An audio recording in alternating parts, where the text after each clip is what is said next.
Upside wins championships in fantasy football. That's why every week we give you our boom picks, guys we think could go off and have those huge point totals. Who is it for week 6? Well, let's find out. Chris, who's first?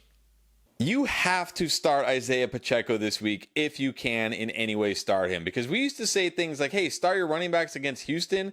Now we say start your running backs against Denver. They are absolutely atrocious against running backs. Of the fantasy points Denver, the defense has given up this year, 44% of them are to running backs. That is by far the worst of any defense. They have allowed the most yards to running backs, the highest yards per carry to running backs, the most touchdowns to running backs. They even allow the highest percentage of explosive runs to running backs, which fits perfectly for Isaiah Pacheco because this guy runs like every run is an explosive run. Every time he touches the ball, it looks like he's mad at the turf. He's running so hard. And he's had 15 or more carries in 3 straight games. He always has touchdown upside. He always has big play potential. In this matchup against the Broncos, who have been torched by pretty much every single running back they've faced, you pretty much have to start Isaiah Pacheco if at all possible. This could be a huge Pacheco game this week. I'm not saying you start him over like no doubt studs, but if you have some questionable decisions or some guys in tough matchups, just put Pacheco in. He should boom in week 6. Hey, matchups matter a lot. And so when you have those tough decisions, you go with the defense that you know will be generous to the opposing runner. So let's go with the next worst run defense. Right now, the Carolina Panthers have allowed the second most fantasy points per game to RBs. So that's why I'm saying if I have Raheem Mostert, I'm starting him. And as we saw in week 5 against the Giants, Mostert had a fine fantasy day, even with HN in there doing his thing. Went for 78 total yards and a touchdown. Now he gets a defense that's actually worse, that's right, worse than the Giants, against the run with the potential for even more touches. And if he has this backfield pretty much to himself, yeah, he could be one of the highest fantasy scorers in the league. Remember those first couple of weeks before HN was even on the radar?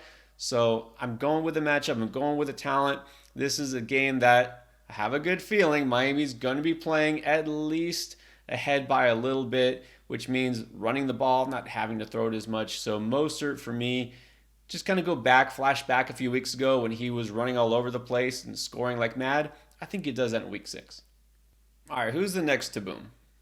Yeah, it's been a tough couple of games here for Chris Olave after a nice start to the season, but I think he's ready to boom in week 6 for a couple of reasons. Number one, Derek Carr looked healthier in week 5. He threw more deep passes. He's only going to be healthier now going into week 6, and that is good for Chris Olave, whose ADOT, average depth of target, which I talk about from time to time, which is how far past the line of scrimmage his targets are.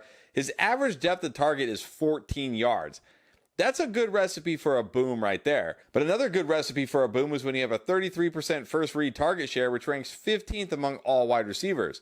This is important because it means 33% of the times, Chris Olave is the guy Derek Carr is looking at first. And now he goes up against a Houston defense who's giving up a target to first reads 76% of the time. That is the 5th most of any defense. And it's easy to look at this defense and say, well, they're not giving up any big plays. But who has this defense really played that you look at and say, oh yeah, that's a big play offense right there? They really haven't played anybody yet. Now they do against Derek Carr and this Saints team.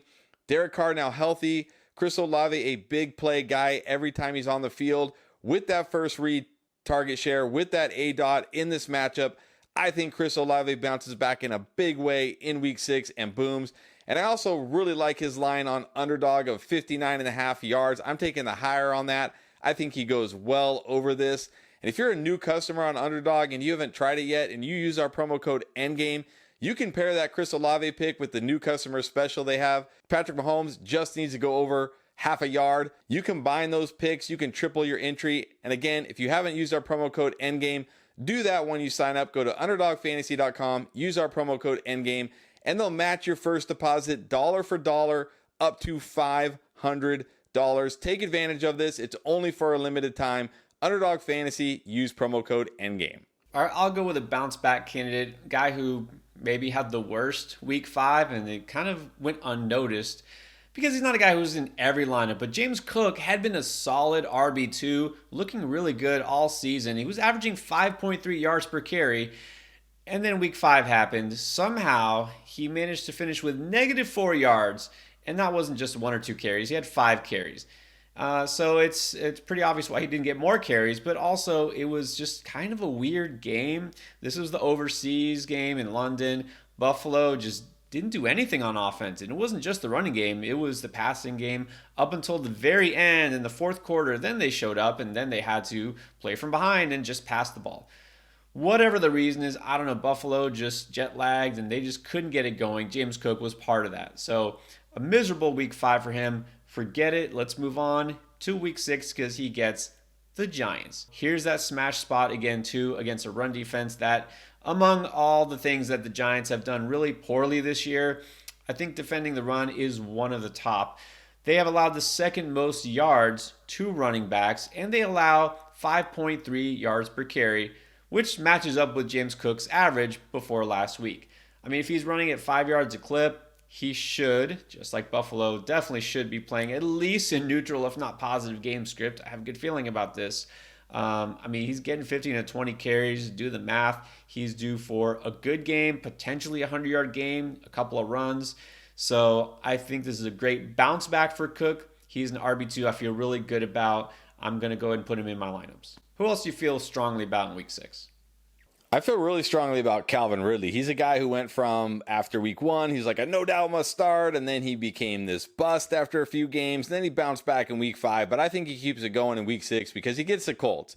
And the Colts have been absolutely terrible against wide receiver ones. They've been the worst defense against wide receiver ones, to be honest. 4 wide receivers in 5 games have gone over 100 yards against this defense. The only wide receiver that didn't was Zay Flowers, and he's a rookie, and he still had 8 catches for almost 50 yards in that game. This defense cannot stop wide receiver ones. They play that cover 3, which just leaves wide receiver ones open all over the field. And the last time they played him, in that week 1 game when everybody was saying, oh, Calvin Ridley no doubt must start, league winner rest of the season, Calvin Ridley went for 8 catches, 101 yards, and a touchdown. And what I really liked in week 5 was his first read target share bounced way up to 35%, which is huge. If he gets that kind of first read share in this matchup again against the Colts, he's going to absolutely smash like he did in week 1. Also, this matchup is at home, whereas that one was on the road, so even better for him. So Calvin Ridley set to boom again here in week 6. Make sure he's in your lineups. All right, now I'm going to pick on a different New York team defensively. Now, when you think of the Jets, I mean, you think that's their strength. It's their defense. I mean, sure it is. It has to be. But like, it's mainly their pass defense. And we know they have, obviously, Sauce. They have some great players in the secondary, some good pass rushers there. But they haven't been great against the run. In fact, they're actually a bottom 10 run defense. And their relative lack of offensive firepower means that teams are going to run against them, right? Nobody's playing catch-up when they play the Jets. Now we enter the Philadelphia Eagles and DeAndre Swift. I mean, Swift has been great all year as it is, averaging 5.7 yards per carry. We know he can make those explosive plays. Now going against the bottom 10 run defense, you might have forgotten how good Swift has been because he didn't have a big game last week. He still totaled 108 yards from scrimmage, though. Just he didn't find the end zone. And look, the last couple of games, he's just been overshadowed by A.J. Brown. But Swift now is firmly in line to be the standout for the Eagles this week. They should be able to run the ball plenty, and he will have success against this defense. So I think Swift now going from not just a solid start with upside, I think he's a must start. I think he's going to be one of the top scoring running backs of week 6. All right, now you got one more name in mind, and it might surprise some people. Yeah, it's even surprising me. But look, you got to look at the situation. You got to look at what's going on. And sometimes you got to take the L and say, I think Adam Thielen is going to actually boom in week 6, which I can't believe I'm saying Adam Thielen is going to boom. But this is a great spot for Adam Thielen. Thielen right now playing 70% of his snaps out of the slot. And the Miami defense is the 6th most targeted defense out of the slot. So this is a match made in heaven. You got a slot receiver going against the secondary that's not very good against the slot receiver. Also, this should be another game like we saw in week 5 where the Panthers are getting obliterated by a significantly better offense, and it's garbage time, and they're having to throw a lot. Not only that, Adam Thielen has a 31% first read target share this season, and it's gone up in the last 3 games well over 35%. I keep talking about it, but it's very important because that means Bryce Young's first look is Adam Thielen. So if they're going to be playing from behind and throwing the ball a lot, and Bryce Young is looking at Thielen coming out of the slot, that's a great recipe. He's got 75 or more yards in 3 straight games, a touchdown in 2 of the last 3 games. I think he keeps it going here in week 6. Adam Thielen, can't believe I'm saying it, but he's going to boom in week 6. I definitely agree with you on that one. Let's see how you feel about this one, because I know Drake London has been driving us crazy all year. I mean, that whole Atlanta offense, let's just face it. So last week was a good week for London, which means you'd think naturally he'll let us down, right, this following week. But I don't think so. All right, now I'm not saying I'm buying in completely on Desmond Ridder turning the corner or taking this leap forward just because he had a good game. But I do think that he'll be solid enough. He'll get the ball to Drake London this week, and I like the matchup against Washington. Look, last week, Drake London was good but not amazing. 6 catches, 78 yards. He got 9 targets. That's important because even when he hasn't done much, he's been getting targeted steadily every game. You just might not know it from, his point totals, especially in fantasy. If Ridder is going to be at least more accurate, then that's a good thing. The targets are always there for him. Just needs to be better targets. So I think London will come through, but I'm especially encouraged by the fact that Washington allows the most yards per target to wide receivers. That's right. Of all the bad pass defenses out there, Washington is the most generous. They're giving up big chunk plays. And so Drake London should make the most of his targets. I mean, they've already allowed 400-yard receivers in 5 games this season. And you remember the team that DJ Moore exploded against last week? That was Washington. I'm not expecting nearly that kind of a game from London, but I will say, while everyone's tempted to doubt him and sit him and, expect the worst, sure.